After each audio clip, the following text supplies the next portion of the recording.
Sports Psych Basics for Coaches. In this video, we want to talk about the relationship between motivation and goal setting for coaches and for athletes. Goal setting usually refers to that which an effort is directed. It could be an objective, a target, a desired standard that a coach and or an athlete might want to achieve. To have a goal can achieve a variety of things. It can enhance performance by helping direct attention and effort towards activities that matter. But understand, asking athletes to do their best is not a goal. Okay? It's not a goal. There was an educational psychologist who came up with 6 steps characteristic of all forms of learning. He came up with this information in 1948, so it's not new. Step 1, motivation makes the learner receptive to stimuli. Okay? Understand motivation. It could be intrinsic from inside the athlete or extrinsic from the coach. Okay? It could be both. It could be from parents.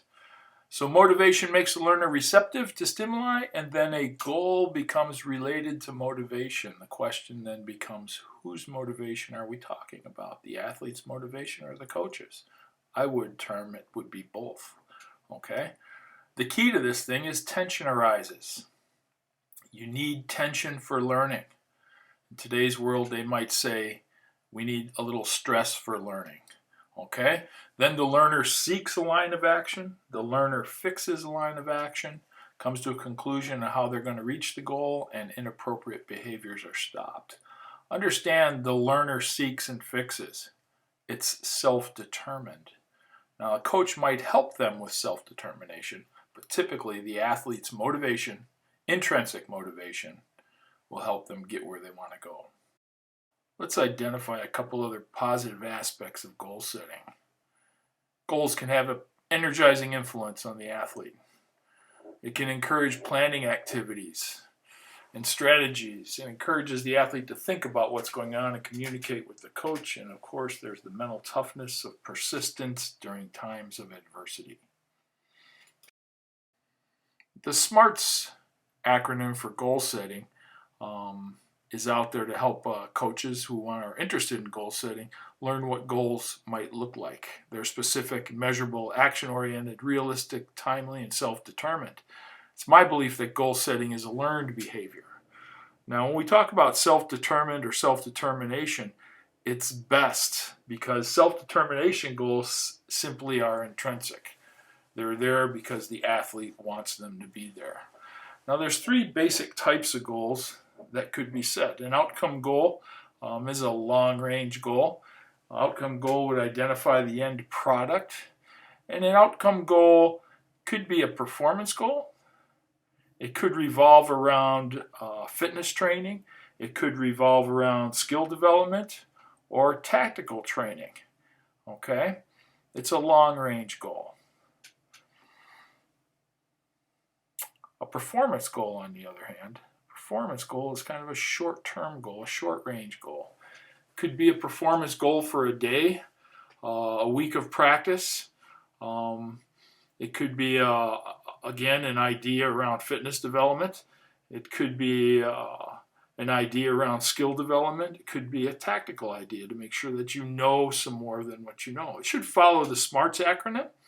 Okay, performance goals are the best kind of goals for a self-determined athlete to set.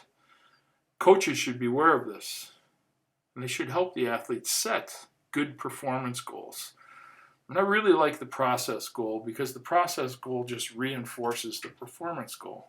The process goal identifies the specifics that the athlete is going to focus on in order to reach their performance goal. So it tells you if the athlete's engaged in the goal setting or not. And it doesn't matter, again, if the goal is a fitness-related goal or a skill-related goal or a tactical-related goal. Process goals tell you what the athlete is looking at and paying attention to in order to reach their performance goal. Most important. Let's take a brief look at self-determination theory, a theory that's concerned with how and why people participate in different activities. Because it's self-determined, the form of motivation is typically intrinsic.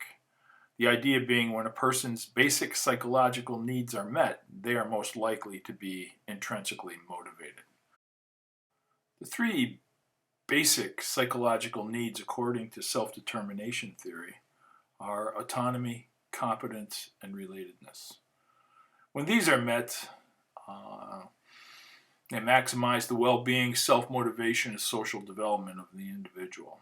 Autonomy simply means that the athlete has some input into their training, tactical training, skill level training, and fitness training. Competence simply means that by training, they're able to meet the demands of the activity, and relatedness means they make a positive contribution to their team, or if it's an individual sport, they're improving at a level that they'd like to improve at.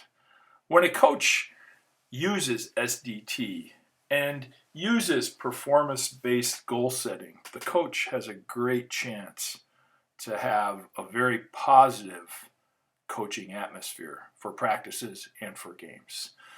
Now, Woodruff added 3 things under the speed of learning.